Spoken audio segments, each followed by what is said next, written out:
Chapter 11. Acting in the Certain Way. Thought is the creative power or the impelling force which causes the creative power to act. Thinking in a certain way will bring riches to you, but you must not rely upon thought alone, paying no attention to personal action.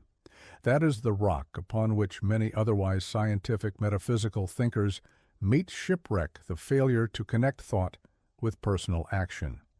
We have not yet reached the stage of development, even supposing such a stage to be possible, in which man can create directly from formless substance without nature's processes or the work of human hands.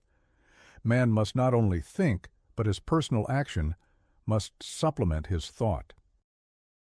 By thought you can cause the gold in the hearts of the mountains to be impelled toward you, but it will not mine itself, refine itself, coin itself into double eagles, and come rolling along the road seeking its way into your pocket.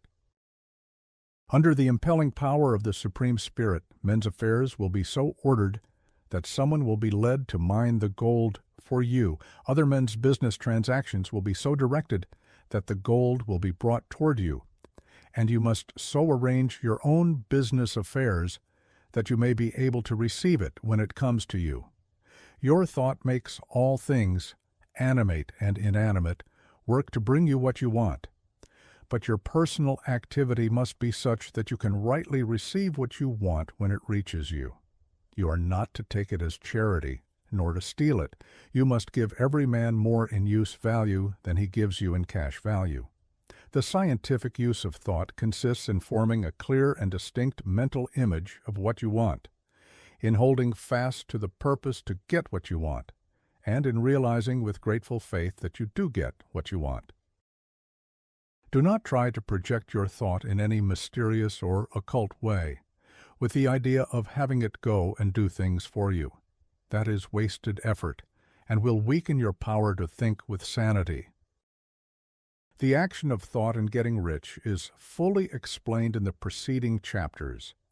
Your faith and purpose positively impress your vision upon formless substance, which has the same desire for more life that you have.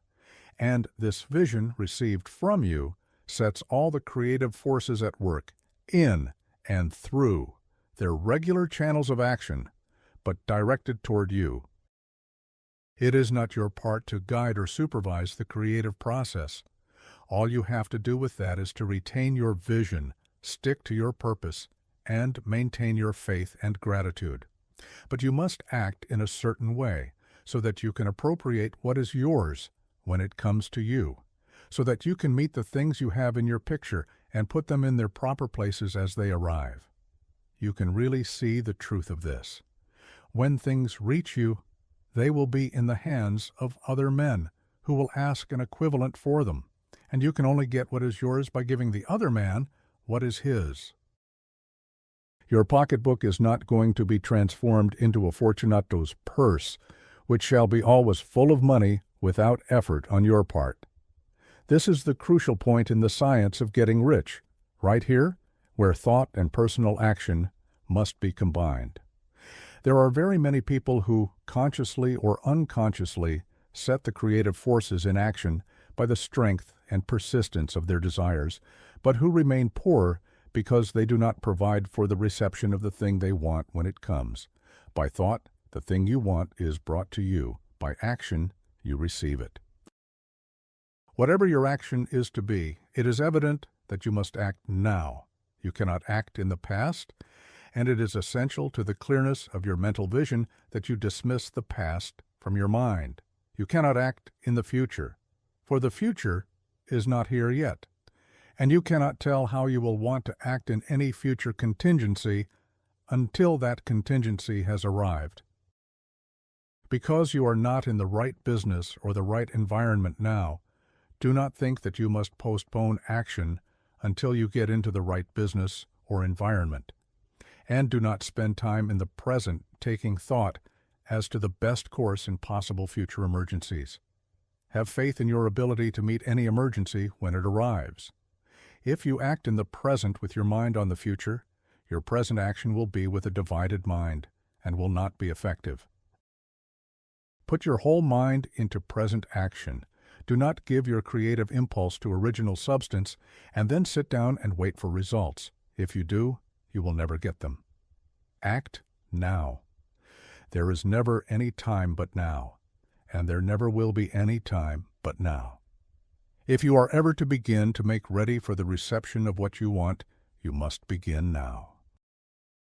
And your action, whatever it is, must most likely be in your present business or employment, and must be upon the persons and things in your present environment. You cannot act where you are not. You cannot act where you have been, and you cannot act where you are going to be. You can act only where you are. Do not bother as to whether yesterday's work was well done or ill done. Do today's work well.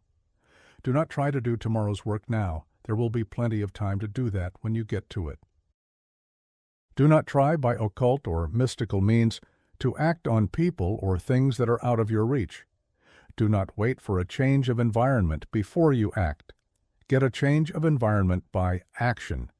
You can so act upon the environment in which you are now as to cause yourself to be transferred to a better environment. Hold with faith and purpose the vision of yourself in the better environment, but act upon your present environment with all your heart and with all your strength and with all your mind.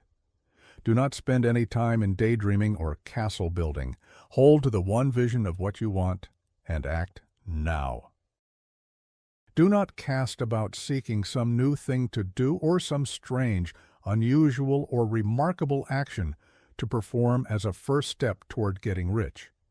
It is probable that your actions, at least for some time to come, will be those you have been performing for some time past, but you are to begin now to perform these actions in the certain way, which will surely make you rich.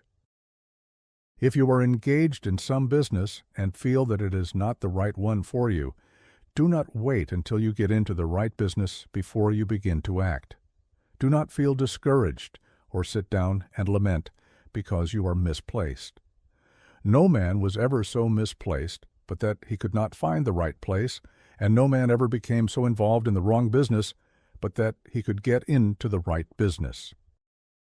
Hold the vision of yourself in the right business with the purpose to get into it, and the faith that you will get into it and are getting into it, but act in your present business. Use your present business as the means of getting a better one, and use your present environment as the means of getting into a better one. Your vision of the right business, if held with faith and purpose, will cause the Supreme to move the right business toward you. And your action, if performed in the certain way, will cause you to move toward the business.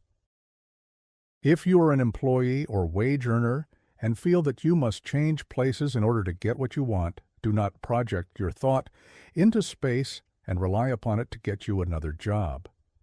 It will probably fail to do so. Hold the vision of yourself in the job you want, while you act with faith and purpose on the job you have, and you will certainly get the job you want. Your vision and faith will set the creative force in motion to bring it toward you, and your action will cause the forces in your own environment to move you toward the place you want. In closing this chapter, we will add another statement to our syllabus. There is a thinking stuff from which all things are made, and which, in its original state, permeates, penetrates, and fills the interspaces of the universe. A thought in this substance produces the thing that is imaged by the thought. Man can form things in his thought, and, by impressing his thought upon formless substance, can cause the thing he thinks about to be created. In order to do this, man must pass from the competitive to the creative mind. He must form a clear mental picture of the things he wants, and hold this picture in his thoughts with the fixed purpose to get what he wants, and the unwavering faith that he does get what he wants, closing his mind to all that may tend to shake his purpose, dim his vision, or quench his faith. That he may receive what he wants when it comes, man must act now upon the people and things in his present environment.